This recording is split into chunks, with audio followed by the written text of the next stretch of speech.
Ladies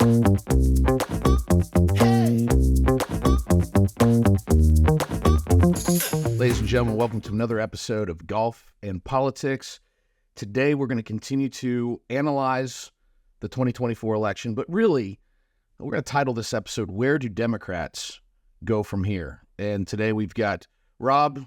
Welcome back to the program. I know you've had some things the last few days. I'm glad to have you back here and very interested to get your thoughts on the election. And we have a great guest, Brad Cheney, your business partner at the Majority Group. Just an awesome guy. Brad, thanks for joining us this morning. A little bit about Brad for our listeners. Spent years as a top lobbyist on Capitol Hill, former chief of staff to Congressman Brad Sherman from California, also a veteran of the Hillary Clinton campaign in 2008, has worked in politics and on Capitol Hill for over 20 years, and just a fantastic guy. Married to Rebecca, 3 kids. Love to play golf with you, Brad. Thanks for taking time this morning to talk with us. Well, thanks for having me. I love playing golf with you and Rob. It makes me feel really good about the state of my game. Well, let's just get into it, guys. I mean, and I think this first segment of our show here, I'd like us to just take our partisan hats off and look at this purely as political scientists. What went wrong for Kamala Harris? What went right for Trump? Why did the election turn out the way it did, in your opinion? And not with your Democratic hat on, but just looking at it as objectively as you can.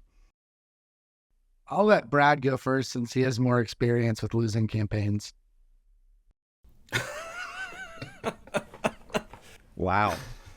Well, I think what went wrong for the vice president was she lost, and what went right for Trump was he won. I mean, I don't know, it's more complicated than that.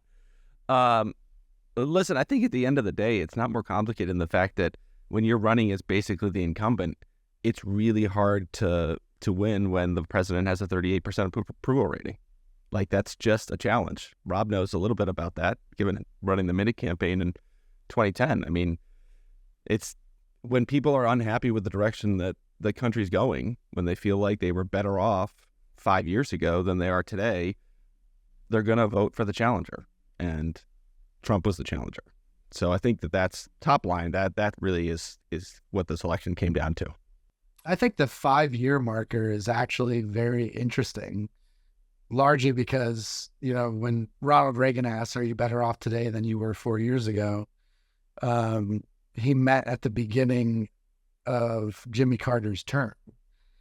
4 years ago, we were all fighting over toilet paper in grocery stores and had a global pandemic that was being mismanaged, adding trillions to the debt, and with millions of people dying. But the American voter this time, and this is one of the things Trump did successfully, used the 5-year marker. They were looking back to 2019 and how they perceived to have felt in 2019, which was very good for Trump because you didn't want the comparison to be 2020. I agree with that. I mean, it's really hard when you've got an anchor around your neck, and a 38% job approval is an anchor. The American people were being told, hey, inflation's at 2.1%. It's lower than the rest of the world, but they don't feel it yet. And if you don't feel it when you're in the grocery store or at the gas pump, it doesn't matter what the hell the economic indicators and the experts tell you, you're going to vote your pocketbook. I think that was a big issue for Kamala to overcome, and she wasn't able to do it. I've also been looking at some of the explanations from voters who split tickets, people who voted for Donald Trump at the top of the ticket in the Bronx, but then voted for Alexandria Ocasio-Cortez right underneath it. And what a lot of them said, it's really fascinating to look at. A lot of them said, you're both real, and I didn't think she was being real with us. And you're both willing to push the limits. And it just shows that with that, subsegment of the voter, which is the deciding subsegment of voters, there's a populist push in this country. They were saying, I like Bernie and Trump. I like Trump and Ocasio-Cortez. And that is typically a voter that is having trouble getting by month to month. And they found Trump's argument more compelling. I would say on a personal note, just watching the Harris campaign, I thought having only 3 months to stand up an operation, raise $1 billion, pick a VP, nail the debate, I think overall she did very well. The one area where I think she failed is the same area where I think Hillary Clinton failed, which was just being overguarded, overprotected, not really putting herself out there in tough interviews or showing much emotion. And I think slogans like the candidate of joy is just as silly as love Trump's hate from 2016. They're stupid slogans. Nobody cares about that shit. The bottom line was, and I don't want to make an excuse for women politicians, but the last two we've run for president have been so guarded and protected and afraid to make mistakes. And Trump isn't. Trump is out there talking about, Arnold Palmer's manhood, right? He gets away with a lot of that stuff because he's Donald Trump, but there's also a lesson to be learned in going on the podcast. I don't want to say Joe Rogan's name one more time than I've heard it, but like going on Theo Vaughn, going on Joe Rogan, going and finding his voters where they are. Like I read a story about his son Barron, who's 18 or whatever, getting him to go online with gamers and talking about whatever the hell it was he was talking about. The point is he was there.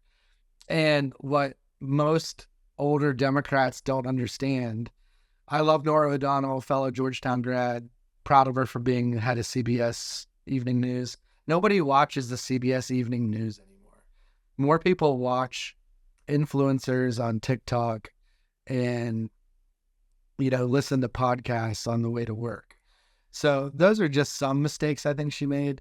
There's going to be a ton of Monday morning quarterbacking. Oh, she shouldn't have picked Tim Walz.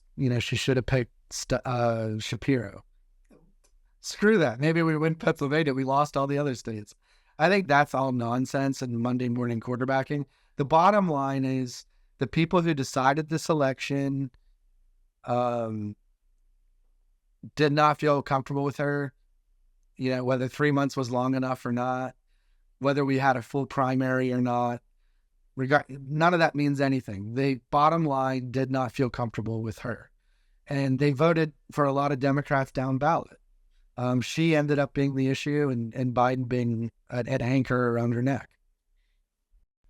Listen, I agree with everything that Rob says. I have been thinking about over the last week kind of what kind of the larger issues were. And I do actually think not having a primary impacted the Harris campaign in Harris, in part because I think that process of slogging through the primary process, going into people's homes in Iowa and New Hampshire in the dead of winter, it makes you a better candidate. And I think we've glossed over the fact that Kamala Harris has never run in a primary campaign. She's never appeared on a primary ballot. When she ran in 2020, she dropped out in December of 2019. And I think that voters didn't have that same connection with her that they had with Barack Obama in 2008 or Hillary Clinton in 2016 or even George Bush in 2000. I mean, when you go through a primary, it makes you a better candidate. It helps you to better be able to deal with questions that you're getting. And I think that she didn't have that no fault of her own, but she never had that opportunity. And I think that ended up hurting her because people didn't really know who she was. And so as a result, to Rob's point, she came across as kind of inauthentic. And I think that hurt her. I want to jump in on that just for 1 minute. I think it's very true.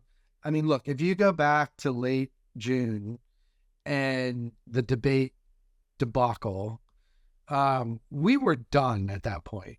I mean, let's put things in perspective. We were toast. Within 2 minutes of that debate, when he shuffled out onto stage and promised to cut Medicare, I mean, we were effing toast.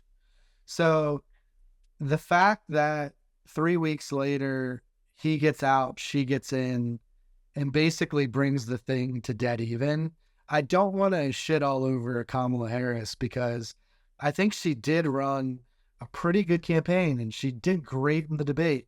Again, it gets back to the failed to connect. And the only other points I would make on the primary, hell yeah, I wish we had a normal, full-throated primary last year.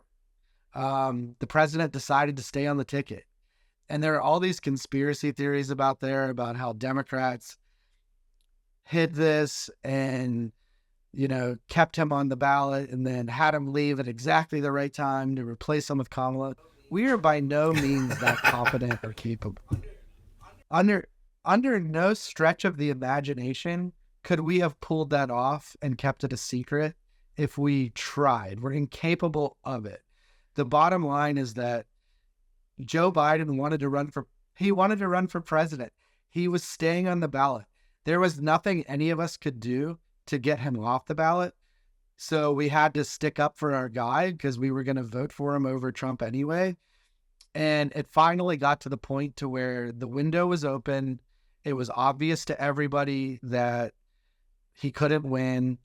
And fortunately, he did the right thing for the country by stepping aside and giving us a chance. But that's all he gave us. It was a chance. Clearly, we would have been better off having a full primary. Then for people who say, well, it was rigged for her to just take the nomination, well, that's bullshit too. It was less than a month away from the convention. Anybody else could have jumped in. Governor Pritzker could have said, hey, I'm a billionaire. I'm going to self-fund. The governor of Michigan could have done the same. A whole bunch of them. They all chose not to because they knew they would have lost. The party was like, okay, here's our first breath of fresh air. We like Kamala. We're going to rally around her. Nobody else decided to jump in. It's that simple. And you know what? She ended up being better than any of us expected. Let's give her some credit. She had Trump on the ropes. And a night before the election, even diehard Trump supporters who are friends of mine were like, I don't know how this is going to go. I think we're going to win, but I don't know. And I was the same way. Like, I thought at the end of the day, the momentum was on her side and we would tip over just enough. But I didn't know. I wasn't shocked that Trump won. So, I mean, look, there's going to be a lot of Monday morning quarterbacking, but, it's not that complicated. I want to jump in here because I think you said some things I really agree with. You're right. In June, the Democratic ticket was toast if Joe Biden was going to stay at the top of the ticket. I mean, it just wasn't going to work. And so I think where I was impressed is that, I mean, if you remember, Rob, back before that debate, I'm thinking like April, May, when there was speculation that Biden would get off the ballot. I said, Kamala's worse than Biden. She could lose 40 states. Now I'm exaggerating there, but I was like, she could lose 40 states. Her numbers were terrible. I mean, her fave to unfave was awful when she started. I thought that they rolled her out fairly effectively. I thought the strategy was really good. I maybe where I disagree with your analysis is you think maybe she should have been out there more. I think when she got out there more and was asked tough questions, she didn't respond very well. And I don't know that helped her. But overall, I'm with you. Like I was, I predicted 312 electoral votes, but I was not bullish on that prediction in any way. Like I was sheepishly saying, yeah, I think we can get there. I thought Trump could pull it out, but I was always concerned. I mean, the Democrats had a lot more money than the Republicans did. I mean, she raised $1 billion. I guess I'm just shocked that the turnout didn't come for her in the inner cities. I'm shocked at, this is kind of where I want to point the conversation if we can. If you look at it from a demographic standpoint, the only people group that Kamala Harris did better than Joe Biden in 2020 with is white college-educated voters. Now, that may help you in midterms coming up in 26. I don't know that's a good long-term strategy for presidential politics. Why do you think it is that the working-class voters, regardless of race, are shifting to voting Republican? I think working-class voters in this country are frustrated that their position in life isn't improving. A lot of that is real day-to-day struggles. Some of it is social media, turning on Facebook every day and seeing people you went to school with going on fancy trips and moving in bigger houses. And now they're starting to see people doing better than them. And so that frustration and anger is real. And whether it was from Bush to Obama to Trump to Biden, they're not really seeing their life improving, and they're angry. And one thing Donald Trump is, and Bernie Sanders, the best description of them I've ever heard as populists is that they're the ultimate vessel of FU. They're the ultimate vessel of the middle finger to the system. And a lot of these voters aren't naive enough to think that Donald Trump is going to make their life better on January 20th, and they're going to be living in a bigger house with less debt, and their kids are going to be in a better situation. But they're pissed, and they want somebody else who's pissed and who's going to go flip the table over. And we run sort of the squeamish centrist establishment candidates that don't engender confidence or enthusiasm amongst this group. The other thing I would point out is the same thing that I would have told Democrats in 2004 when John Kerry lost and they expected to beat a very weak George W. Bush with the Iraq wars and all sorts of other problems. When you win these close elections, I've been a Republican on the winning side, I've been a Democrat on the losing side, and vice versa. You genuinely believe when you won that America has finally decided that it is going to be a permanent conservative majority. Yeah, you remember 2004? And in 2004, I thought, like Karl Rove, as I was a young Republican, boy, the country wants us. They are all in this for us, and we've got this for a generation. 2006, Speaker Pelosi. 2008, President Obama. Democrats then thought, oh my goodness, the country's with us. We have a permanent liberal majority. 60 Democratic senators. 60. Massive House majority, near 260. 2 years later, Tea Party, Speaker Boehner. 2 years after that, Majority Leader McConnell, right?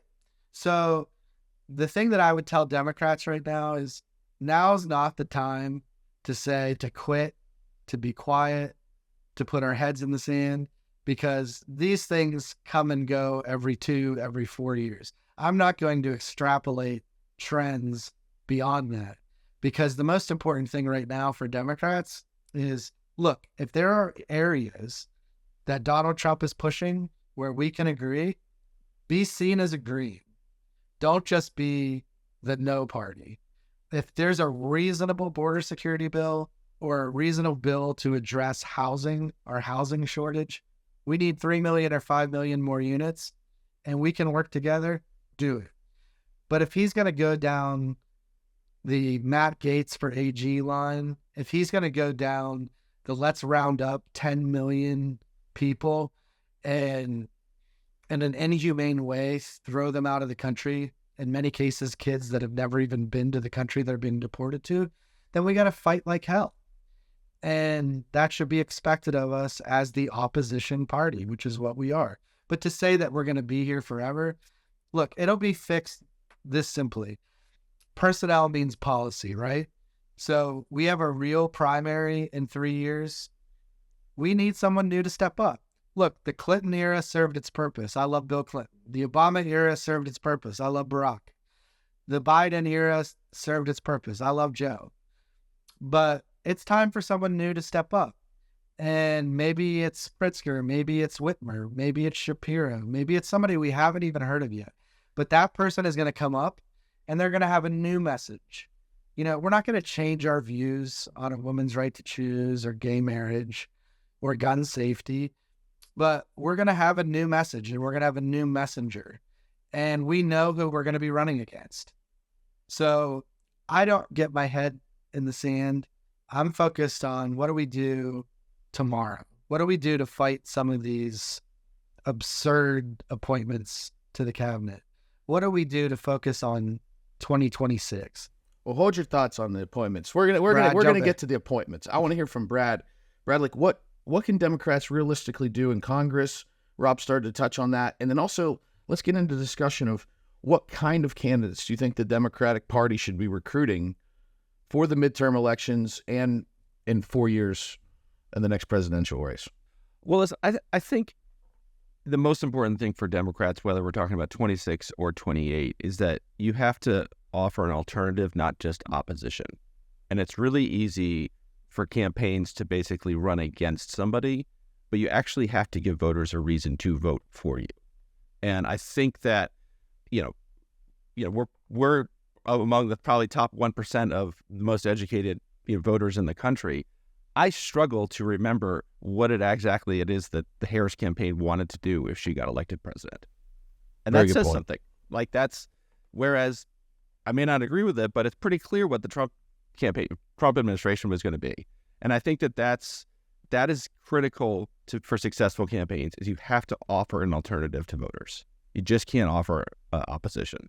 And one of the things 100%. one of the things we talked about in terms of sort of whether it was struggles or ways that the Harris campaign could have done better. And I agree with Rob that given the hand that she was dealt, she did fantastic.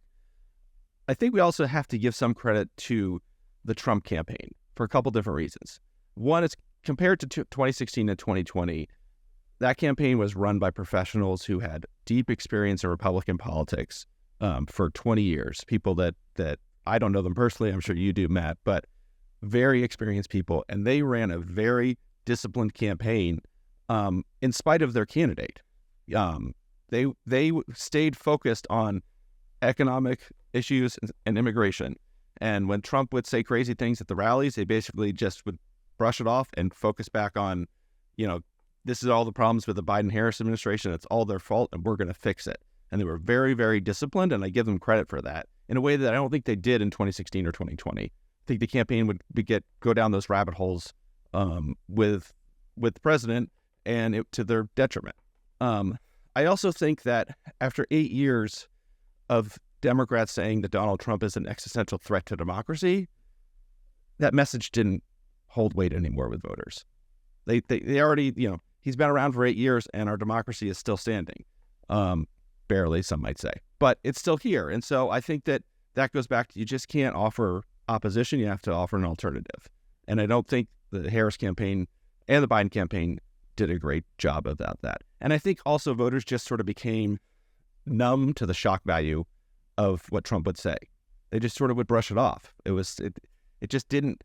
In the same way, in 2016, you remember every one of his rallies would be televised on all the cable news networks. For a whole year, he got all that free media time. You think back to the rally in Butler, Pennsylvania in July, whenever it was, that wasn't on TV. No one actually saw it live because even Fox News wasn't covering it. The rallies just lost their luster. And in some ways, that was to his benefit because people weren't sort of engaged in the same way and sort of turned off by the crazy crap that he would say there. No, I think it's a great analysis there. I mean, I do think you have to acknowledge, I don't think the Trump rallies are necessarily a key part of his campaign. I think that Trump just enjoys doing rallies, and so they do rallies. I don't believe that that's the linchpin on how they win people over. I know in past elections, they would collect a lot of data from people that were there to turn them out. I don't buy that that's the reason. I think there's a couple of things. I think the rallies had as much benefit for Democrats as it did for the Trump campaign. For sure. It gives fodder to get them excited and like, oh, he's such an asshole. Look what he said. Right.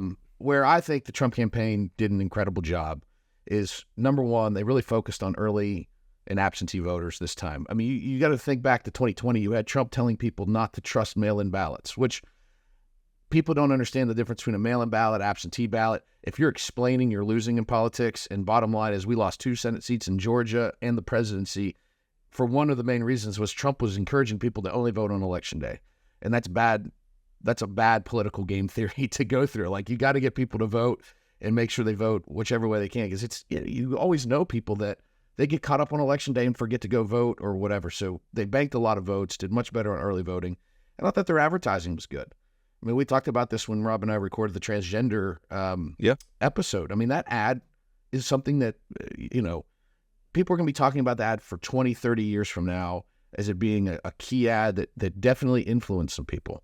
And so many folks were telling me, oh, it doesn't mean anything. Nobody really cares about that issue. I've heard some Democratic consultants come on and say, no, it actually had a major impact, and we never really recovered from the spot. And they ran the hell out of it all over the country. It wasn't just the impact that it had on the Harris campaign. I know from people close with Sherrod Brown's campaign that issue hurt him, and until they finally had to respond to it. And the Harris campaign never responded. That's the problem. They never responded. I mean, when we did MG Cup, when we drove back from New Jersey that Sunday, we were watching the Commanders game on the bus we were on, and we were getting Philadelphia TV advertising. I probably saw that ad 10 times in the 3-hour drive back. The other thing too, I mean, like they could have responded, but I think this is the interesting thing here is those surgeries for transgender inmates started under the Trump administration. And the response is, you're a hypocrite, come back at him hard. But I just don't think there was the wherewithal to do that. My understanding from inside the campaign is that they did develop a couple ads to respond, and they focus grouped them, and it made things worse for them to even respond. And so their final view was, we don't want to go down this rabbit hole. We'll be fighting on Trump's turf. I can understand that. And we can argue till we're blue in the face if that was the right decision or not. Hey, Rob, I just don't think she wanted to spend the last. It's always easier to make these decisions after the election's already been decided. As somebody that's been involved in some of these, like it's hard. You're faced with these kind of decisions where responding to an ad doesn't work. Like there's just no good path. Like for lack of better words, you're given a shit sandwich, and what are you supposed to do with that sandwich? It's very difficult. Yeah. Well, what do you tell her? Like if I'm her senior advisor, am I going to say, ma'am, I think we should spend our last 3 weeks talking about transgender issues. I think that's really going to be that's the ticket. Our winner. I want you out on the stump every day talking about that. Nothing good is going to come from that. Well, Jordan, let's roll a clip. Yesterday was a day of unity, if you will. Jordan, let's roll the clip of President Biden and President Trump from the Oval Office. Leader of the free world. All right, let's go to this. Their meeting. Looking forward to having like we said, a smooth transition. Do everything we can to make sure you're accommodated, what you need. And we're going to get a chance to talk about some of that today. So good. Welcome Thank you back. very much. And thank you very much. And politics is tough, and it's in many cases not a very nice world, but it is a nice world today, and I appreciate very much a transition that's so smooth. It'll be as smooth as it can get, and I very much appreciate that, Jim. You're welcome. Thank you all. Well, there is day of unity there. That didn't last long. Jordan, I want to start rolling some of the social media posts that I gave you this morning, because immediately the Democrats online began losing their minds about Trump appointments. And so let's get into a discussion here. Texting friends who are taking a break from the news about Matt Gaetz. That's fantastic. It was obviously a shocking appointment yesterday to the Attorney General's office. And so let's just maybe get into a discussion about how you guys feel as Democrats about the appointments that Trump is making at a rapid pace. I think first I want to acknowledge the meeting in the Oval Office. And truly, it takes strength and courage for somebody that side just lost to invite the winner into the Oval Office, shake his hand, wish him well, and promise a peaceful, smooth transition. And it takes a lot of brass, frankly, for Donald Trump to even show up when he was unwilling to afford Joe Biden the very same courtesy just 4 years ago, and didn't have the decency to show up at his inauguration when the Bidens and Obamas and Bushes and Clintons and Carters showed up for Trump. They could not extend the same courtesy to Joe Biden. And, just beyond that, the brass it takes to act like, everything's fine when he couldn't do the same damn thing. Like, that just bothers me. I'm glad Joe Biden did what he did. He did the right thing. It's the adult thing to do. But I can't say that it doesn't hurt a little bit. And when it comes to social media posts, yeah, I mean, we can point to the Democratic ones that are funny or mean or whatever else, but I've yet to see a very kind Republican post on social media from friends of mine about Joe Biden or Kamala Harris or Democrats or anything else. So it takes two to tango. And when Trump voters say, well, they just don't respect us, the elites don't respect us, you know what? Go to hell.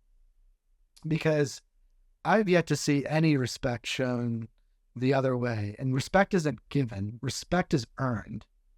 And when you elect a guy that says and does the things he says and appoints Matt Gaetz Attorney General of the United States, if that's your way of trying to get us to respect you instead of protest, good luck. I mean, listen, I think I agree with everything Rob said. I do think that Joe Biden gets a lot of criticism from both Democrats and Republicans. I think that he deserves credit for his love of the institution of American democracy and the fact that he understands that this is bigger than him and that it is his responsibility as a caretaker in the office of president to ensure that we have a peaceful transition of power and we respect the wishes of the voters, even though he may disagree with them.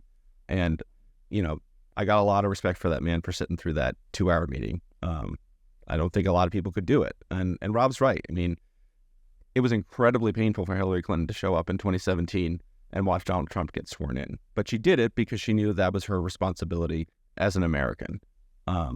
And it is a level of respect that Donald Trump was unwilling to extend to Joe Biden in 2020, which is frustrating. Well, I will echo that I do have a respect for Joe Biden for doing what he did yesterday. And I do believe there will be a peaceful transition of power. And, where credit is due, credit should be given. So, credit to Joe Biden for yesterday. I will address the whole, no respect and go to hell and all this, what you said, Rob. I mean, look, there's bad apples on both sides of this deal, and I get it. There's fine people on both sides. Do you want people to watch our podcast? What's that? Do you want people to watch our podcast or not? Do you want people to watch or not? Yeah. If I didn't say, Matt, go to hell, shove it up your ass. That's true. The ratings would plummet. The ratings would plummet. We can't have the ratings drop. Yeah. I mean, look, at the end of the day, one thing that we have to, you said this earlier, and I think it's worth repeating, is that while this is a mandate to govern, that mandate to govern is for a short period of time. And if results are not produced, then 2026 will be, to use an overused word, a bloodbath for Republicans running for Congress and for state offices around this country if Trump and the Republicans in power right now do not govern effectively. Because I think Americans at the end of the day don't care about rhetoric nearly as much as they care about results. So if the results are there in November of 26, then I think you can see Republicans maintain control. If the results aren't there, then we're going to lose badly. So it's up to the Republicans to govern now. But Matt, you could argue that the first 2 years as president, Joe Biden had one of the most consequential and impactful 2 years as any president in history in terms of the legislation he signed into law. And yet Democrats still lost the House in 2022. Well, I don't think the Republicans felt that we didn't feel that legislation was good for America. Right. In the same way that Democrats aren't going to think the legislation that the Republican Congress passes is good for America. When I'm talking about results, I'm talking about how people feel about where the economy's at, how people feel like our standing is in the world with foreign policy, how people feel the border is. Do they feel safe in their neighborhoods? It's not a tangible thing. It's a feeling. Like, people vote on emotions. Sure. How do they feel 2 years from now? If they feel like, well, damn it, I'm no better off, Trump hasn't delivered, Trump's been a circus, they're going to vote his people out of office. I am so looking forward to another Republican president coming into office and claiming credit for a Democratic president's economic policies and economic growth. I mean, this will be the third time it's happened. No, think about it. Think about this.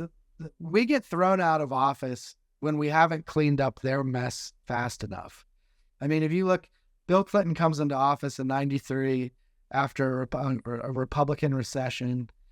2 terms, turns over the keys to Bush Jr., far better off. The country was far better off than when he started, than when he quit. Bush leaves office after 2 terrible wars. The economic collapse. Financial meltdown. Barack Obama in 2 terms quadruples the stock market, turns the economy around, 6.5 straight years of growth. Donald Trump comes into office on the heels of an already strong economy, pours gasoline on it, and leaves office with net job losses. Now, you're going to say, well, there was a pandemic. Well, he added $6 trillion to the debt before the first case hit our shores, and he bungled the response the entire time. The only thing he did that he doesn't even take credit for now is fast-tracking the vaccine. But then he refused to push it on anybody because he didn't want to upset the conspiracy theorists in the party. The country wants us to somehow figure out a way to work together. That's hard to do, right? That's really hard to do. The MAGA base right now, if you ask them, and if you ask any Republican official in this city right now, because I've talked to a lot of them the last 2 weeks, they are high as a kite. They are not in the mood to hear what even a moderate Republican in the Senate has to say about an issue, let alone what Brad and I have to say about an issue. They are not in a mood to compromise. They are in the mood to shove through everything they want. And any question of Donald Trump, any question, will get your ass canceled. It will get you canceled and thrown in the same snake pit as Brad and I for the next couple of years. That's what I walk out of the back door of my office and the townhouse next door to us has like 6 Republican bros. Who were 3 martinis. They were 3 martinis in yesterday afternoon. 3 martinis in, smoke. They're not doing shit. They're not doing a goddamn thing. But they're over there just yucking it up like this is going to happen permanently. We're thrown into extinction. You talk about mandates. Yeah, he won the election. He won the election fair and square. But when all the votes are finally counted, he's going to be just under 50%, and he's going to beat Kamala Harris by 1 point, with over 10 million fewer voters showing up this time than last time, somewhere in that neighborhood. Okay, he won. More women voted for him than we thought. More Black and Hispanic men under the age of 28 voted for him than we thought. Fewer people showed up in the cities. We didn't get the numbers we thought we'd get here. Who gives a shit? Like, that is all the past right now.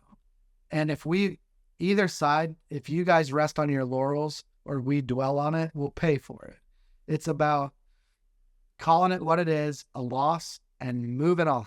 Well, I'm not yucking it up. I've already started. I'm probably busier right now than I was in a week before the campaign, before the election, because all the posturing's already started for 2026. Republican primaries are not going to be pleasant, and I doubt Democratic primaries will be pleasant either.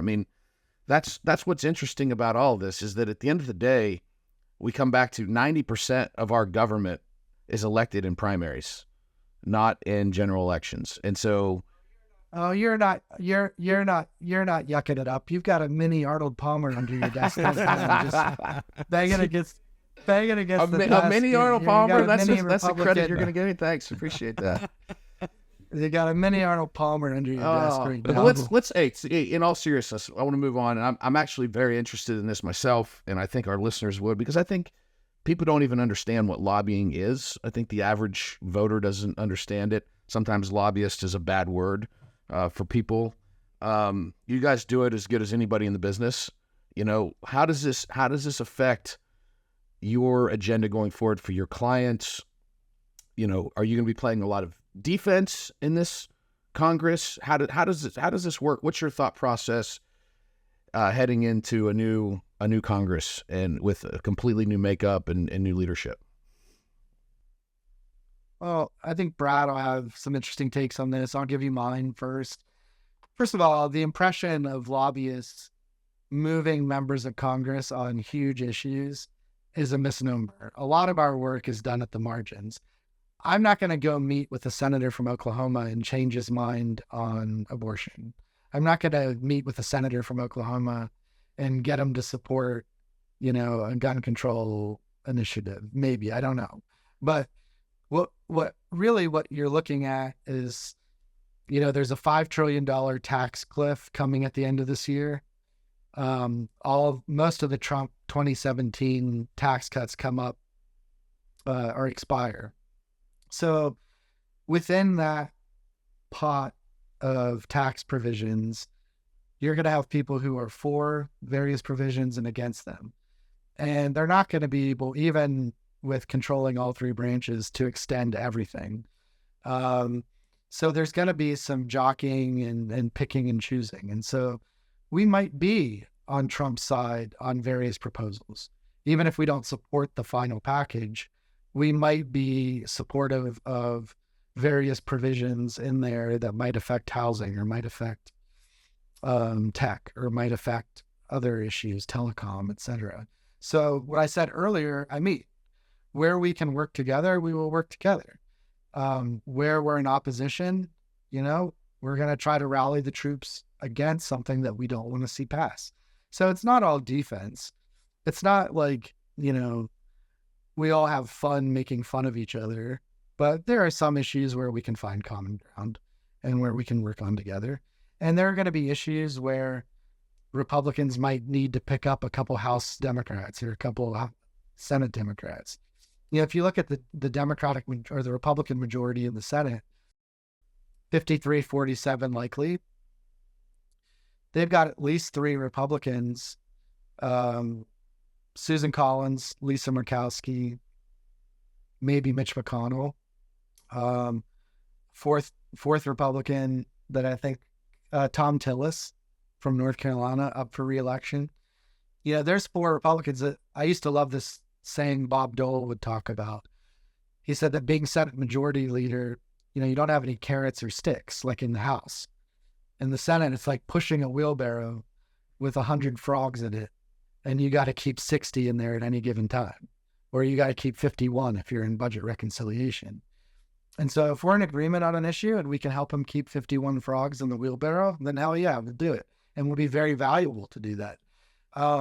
I would guess most of the times we're going to be on that other side trying to get more frogs to jump out of the wheelbarrow than stay in it, depending on the issue. But Brad, I'll let you jump in. Sure. Well, I was just thinking back about sort of my lobbying career. One of the things that family and friends often would say to me, I'm sure they've said it to you, both of you, is Congress doesn't do anything. Congress is broken. And my response is, Congress doesn't do big things. We're not passing some massive immigration reform bill right now. We're not going to address, GSE reform, which is way in the weeds of Fannie Mae, Freddie Mac. But Congress actually does pass small individual pieces of legislation that become part of maybe a larger package. And a lot of times that's done in a bipartisan manner, which people don't realize. Unless Senate Republicans blow up the filibuster entirely, you're still going to need 60 Democrats to pass any sort of major legislation outside of the reconciliation budget process. Given the narrow majority in the House of Representatives, most of the time over the last 2 years, the bills that passed were passed on what they call the suspension calendar, which required a two-thirds, right, Rob? Yeah. Two-thirds. Suspension, two-thirds. Yeah, two-thirds majority in the House. That required Democratic support. And so when I think back of, the biggest sort of lobbying win that I've had in my career came on a piece of legislation. It was a provision included in a piece of legislation that was sponsored by a Democratic senator that was passed by a Republican Senate and signed into law by Donald Trump. So there is opportunities for Democrats to contribute to the process. It's just people sort of look at sort of the bigger issues and like, oh, nothing happens in Congress. They still need Democrats to get things done. And I think that where we add value for our clients is being able to find those opportunities to be able to advance their interests and help them to get things done. Absolutely. Yeah, and you get to think, the House majority is going to be razor thin. Yep. And the Senate majority, while it's 6, Rob made a great point. You have 3 Republicans at any given time can vote with the Democrats because they're very moderate Republicans. So it's not as if an agenda can just get ramrodded through Congress easily. It's going to still be a process, and there has to be some bipartisan support on legislation, meaningful legislation, to get it done. And keep in mind, on January 20th, Donald Trump's going to enter office. in a completely unfamiliar position, he's going to be a lame duck president. He's never going to be on the ballot again. And there will come a point where especially Senate Republicans are going to have to make a calculation of, am I going to do what is best for me versus what is best for Donald Trump? And those two things may not agree. And we look at the results from last week in battleground states. Obviously, we lost West Virginia, we lost Montana, we lost Ohio. Those were universally agreed to be the hardest states that for Senate Democrats to win. Pennsylvania was one where I think Democrats 2 weeks out felt like we were going to win, but it got close, and Senator Casey looks likely he's going to lose it pretty narrowly. But Donald Trump's coattails did not extend to Wisconsin, Michigan, Nevada, Arizona. Trump won those states. Democratic senators won at the same time. And so candidates and campaigns matter too. I think that if you look at those, I mean, let's just be honest about Kari Lake. She wasn't a candidate that was going to attract anybody outside of the Trump coalition. In order to win in a state like Arizona, you're going to have to win over some of those voters. And I think just like you have to, when you're running for office, you talk about being for something. I think when you look at Kari Lake, a lot of times it was just that, she was a fan of Donald Trump. What else did she bring to the table other than I really like Donald Trump? It has to be more than that to win in a tough state. I mean, she was running against a Democrat that had plenty of flaws. I think any stronger candidate could have potentially won there. Yep. Speaking of campaigns, I just want to congratulate America because 4 years ago when Democrats won, we had the most corrupt, fraudulent election ever. And then 4 years later, just 4 years later, the Republicans win. There hasn't been a whiff of fraud or actually there was cheating there were lawsuits anywhere. There were lawsuits filed before the election in Pennsylvania. This was a beautiful before the election. This has been a beautiful election. We won. The American people chose us. There has not been a single fraudulent vote anywhere. I just want to applaud the United States of America for having our first election where nobody cheated and the Republicans won. I'm not reliving 2020 at this point. So if I were you, I'd want to get away from that too. And until the pardons come for all the patriots of that day of love, January 6th. Anyways, being a good lobbyist also is finding strange bedfellows. I don't mean that personally. I mean that within the Congress. I once got an amendment passed into an appropriations bill sponsored in the House by Barney Frank and in the Senate by Rand Paul, because I read over a span of a month them both comment on the same issue. I won't say what it was, but it was a good thing, on the same issue, and that they cared about it. And I just went up to each of their offices and talked to them about it. And I said, I think I might be able to get Rand Paul to sign this. And they'd be like, yeah, that'd be pretty funny to have an amendment that we work on with Rand Paul. I went over to Rand Paul's people and said, hey, Barney Frank's willing to do this with you. And they said, no shit, let's do it. And when I wrote the first draft of the Dear Colleague that went around the House and the Senate talking about the Frank Paul amendment, and it passed overwhelmingly because people were like, holy shit, anything that Barney Frank and Rand Paul can agree on. But so, you look for those opportunities. I don't sit around after a loss and think, oh, we're screwed. There's nothing we can do. Maybe for the first 24 hours. But then you put on your big boy pants and you figure out, okay, I've got clients paying us a lot of money to win. How do we figure out to make something work? And maybe a win the next 4 years is preventing something really bad. Maybe a win is getting half a loaf. And maybe a win is finding Republicans who support our little provision and want to be a part of it. So you just keep working, you keep trying, you keep knocking on doors, you keep, you build media campaigns sometimes, you get studies, you get reports, you get them published in news sources that the senator you're trying to lobby cares about. Like, if I find that Mark Wayne Mullins in Oklahoma, like, it's not going to do anything for him if I get a story posted in the New York Times on an issue. He's not going to care. But if I can get something in the local papers in Tulsa or Oklahoma City, or get an entire Fox News segment on an issue that we care about, that we're working on, where there's Correct. crossover appeal to conservatives. That's where we're going to work. And, so it's not just lobbying for us. We're also working on media. We're working on grassroots. We are running a campaign That's right. on issues. And our target audience isn't 500,000 voters in 7 swing states. Our target audience is 535 members of Congress in the House and Senate. And really not even 535 of them. It might be 5. It might be the 5 Republicans no question. we can get. And there's a whole business around that I don't think a lot of people understand. And these issues matter, and there are very many that don't have the typical red and blue labels to them either, that are issues that just affect somebody's state in particular or region of the country. So it's fascinating to watch, and it's going to be real interesting. Before we leave today, though, I have one other clip I want to play. And Brad, I'm really looking for your expert analysis on this clip. Jordan, if you can roll it for us. I'm watching you telling everybody, don't jump, don't jump. And there is a jump. Washington put it into their hands. Wilson celebrating.